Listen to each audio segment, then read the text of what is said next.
అదృష్ట రత్నాలయం జ్యువెల్స్ అదృష్ట రత్నం అష్టైశ్వర్యాలకు మహానిలయం.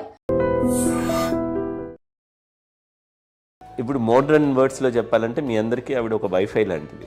Yes, you can say that. Yes, yes. ఇంకొక అడ్వైజ్ కట్టండి. అమ్మ విషయంలో నేను గొప్పగా ఫీల్ అయ్యేది, కానీ చాలామంది పెద్దలు రిటైర్ అయిపోయి విశ్రాంతి తీసుకుంటున్నటువంటి పెద్దలందరూ కూడా ఆచరించే విధంగా ఒక విషయాన్ని నేను గమనించాను.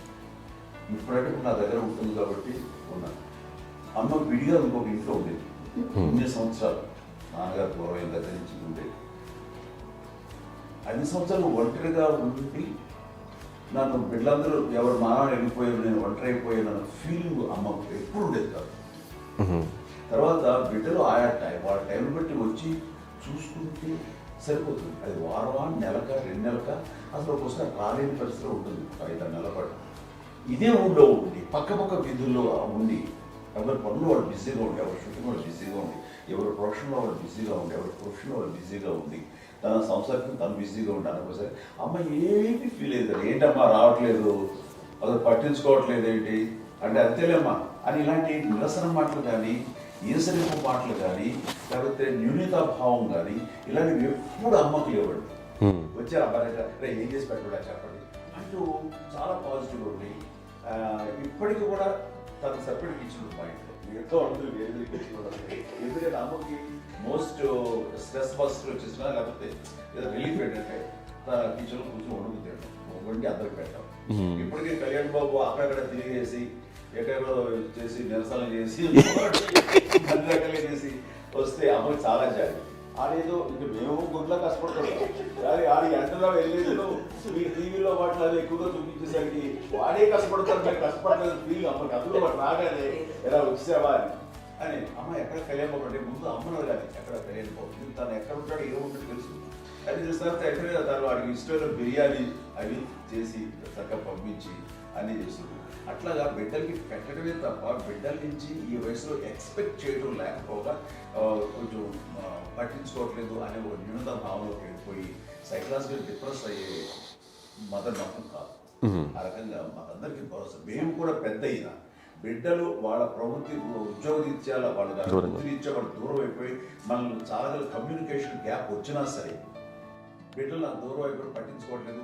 ఇలాగే చూసావా వెళ్ళి ఎంత ఇదిగా వదిలేవాళ్ళు గురించి ఇప్పుడు ఏమైపోయాను అన్న ఇంత కొంచెం బాధపడలేదు వాళ్ళకి అంటూ నెగిటివ్ సైడ్ ఆలోచించే విధానం లేనే లేదు. అది మా అందరికి ఎంత కంఫర్టబుల్ అంటే అంతే కదా. ఎందుకోకపోతే మాధవ్ చూసుకుని మాధవ్ లేకపోతే నాగబాబు వెళ్తుంటాడు కడియడం వల్ల మా విజయ్ చూసుకుంటున్నది సరే నాకు కళ్యాణ్ బాబు తను చూసుకుంటుంటాడు. ఇలా ఎవరో కూడా వెళ్తూ ఉంటాం. అమ్మ మాత్రం అది వెరీ గుడ్ హెల్దీ. నేను చాలా మంది తల్లిదండ్రులు చూశాను, వాళ్ళు చాలా ఇబ్బంది పడుతూ ఉంటారు, పట్టించుకోవడం అర్థం చేసుకోగలము కానీ వాళ్ళు వస్తే బాగుంటుంది కదా అనేది ఉంటుంది. ఫీల్ అవుతారు. అవును, అలాంటి ఫీలింగ్ ఏం లేదు. బిడ్డలు వస్తే వాళ్ళు ఏం చేసి పెట్టాలా అనే ఆలోచన అది వెరీ హెల్దీ. చాలా మంది ఆచరించాల్సిన ఒక విషయం. చిన్నప్పుడు అన్ని ఆనందాలేనా, మర్చిపోలేని దుఃఖాలు కూడా ఏవైనా ఉన్నాయా? అమ్మ చెప్పాలంటే ఓపికకి, గృహిణిగా తన బాధ్యతలు నిర్వర్తించడానికి అండ్ అన్ని రకాలుగా టేకింగ్ కేర్, దీనికి ఒక మంచి ఉదాహరణ నేను చెప్పగలను. అది తలుచుకున్నప్పుడు నాకు చాలా ఉద్యోగంగా ఉంటుంది, నాకు చాలా ఖండితలు వచ్చేస్తుంది. అమ్మకి మేము 5 బిడ్డలు అండ్ పురిట్లోనూ 1 year పెరుగో 2.5 years పెరుగో 3 బిడ్డలు చనిపోయారు. నాకు గుర్తెరిగి పొన్నూరులో నేను 6th class చదువుతున్నాను. అప్పుడు రమణ అనే ఒక అమ్మాయికి 3 years. రమణ అంటే మా ముగ్గురికి కంటే పెద్దది, మా కంటే పెద్దది, కళ్యాణ్ బాబు కంటే పెద్దది, మాకంటే మధ్యలో పుట్టిన. తనకి అప్పట్లో మా నాన్నగారు ఉద్యోగరీత్యా క్యాంప్కి వెళ్ళిపోతుండేవారు. ఏమి ఉండేది నాన్న చెప్పాలంటే ఫుడ్లో కష్టపడేవారు. ఇంకా నాన్న చెప్పినట్టు నాగో చెప్పినట్లు. కానీ ఇంటి బాధ్యత, ఇంటి పనులు, రోగాలు వచ్చిన రుచులు వచ్చిన హాస్పిటల్కి తీసుకెళ్ళాలట ఏదైనా సరే అమ్మే పడేది. ఆ శ్రమ తీసుకున్న టైంలో అమ్మకి అసిస్టెంట్కి నేను సహాయపడుతుండేవాడు. అమ్మ చేతులు నాకు ఫ్రెండ్స్ ఆడుకోవడం అలా నిజంగా ఎప్పుడు నాకు గుర్తేది నాకు తెలియదు. ఫ్రెండ్స్తో తిరగడం అని ఫ్రెండ్స్తో అమ్మపట్నం ఉండేవాడు. అలాంటి నేను ఆ పిల్లకి బ్రెయిన్ ఫ్యూర్ వచ్చింది. ప్రభుత్వ ఆసుపత్రి పొన్నూరులో ఆ పిల్లని చేర్పించినప్పుడు 2-3 days అయిన తర్వాత ఒక బ్యాడ్ న్యూస్ వినాల్సి వచ్చింది. తెల్లారికి కాన్షియస్ లేదు, పోయింది. ఏం చేయాలో తెలియదు. అమ్మ వయసు చిన్నది. ఇద్దరు తీసుకుని ఆ బిడ్డని నేను ఒళ్ళో పెట్టుకుని శవాన్ని, డెడ్ బాడీని రిక్షాలో ఇంటికి వెళ్ళడం ఇప్పటికీ నాకు గుర్తు ఆ విజువల్స్.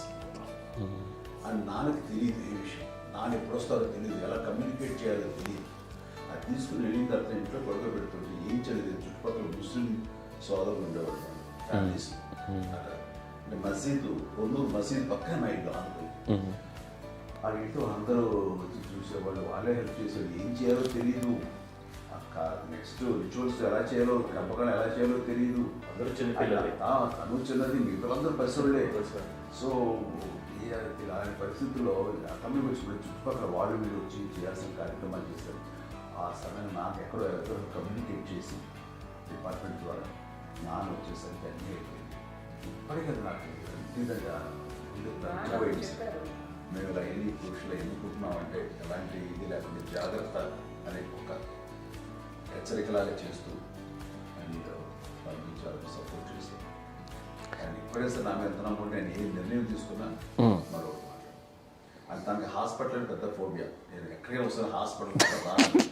ఈ మధ్యకాలంలో సరే అమ్మ మోకాల ఆపరేషన్ జరిగింది.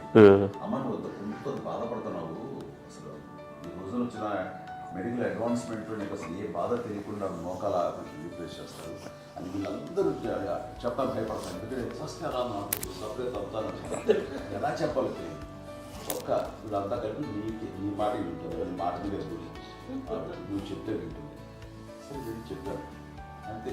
ఏదో నాలుగు ముందు ఊరితే ఎలా ఉన్నారా, సరే ఇష్టం రా వేర్లే మా ఊరికి పర్లేదు. మళ్ళీ ఇంటికి వచ్చాక మళ్ళీ ఇంకొక తెప్పించి మిషన్ తెప్పించి మళ్ళీ టెస్ట్ చేయించి అందరూ బాగుంది, ఏమి లేదు అన్న తర్వాత అప్పుడు ప్రస్తుతితో పడ్డాడు. ఏదో ఉంది మమ్మల్ని టెస్ట్ చేయించాలని చెప్పి శ్రద్ధ ఎక్కువ. And for more videos, Please subscribe to iDream. Please subscribe to iDream. Please subscribe iDream. And please subscribe to iDream. For more videos, subscribe to iDream. please like, share and subscribe to the channel. Congratulations, iDream. Subscribe to iDream. Subscribe to iDream. So subscribe to iDream Media. iDream ki iDream team andarki huge congratulations. Please subscribe iDream Media. Please subscribe to iDream. Subscribe iDream. Please subscribe to iDream. iDream అంటే నా కళల channel subscribe చేసుకున్న నోరు తిరుగుతలేదు, మీరైతే గంట గుర్తు కొట్టండి. For more such videos, please subscribe to iDream. Subscribe to iDream. Please subscribe to iDream. Please subscribe iDream Media. Please do subscribe to iDream. Please subscribe to iDream Media. For best entertainment and information, please subscribe iDream. And don't forget to subscribe to iDream.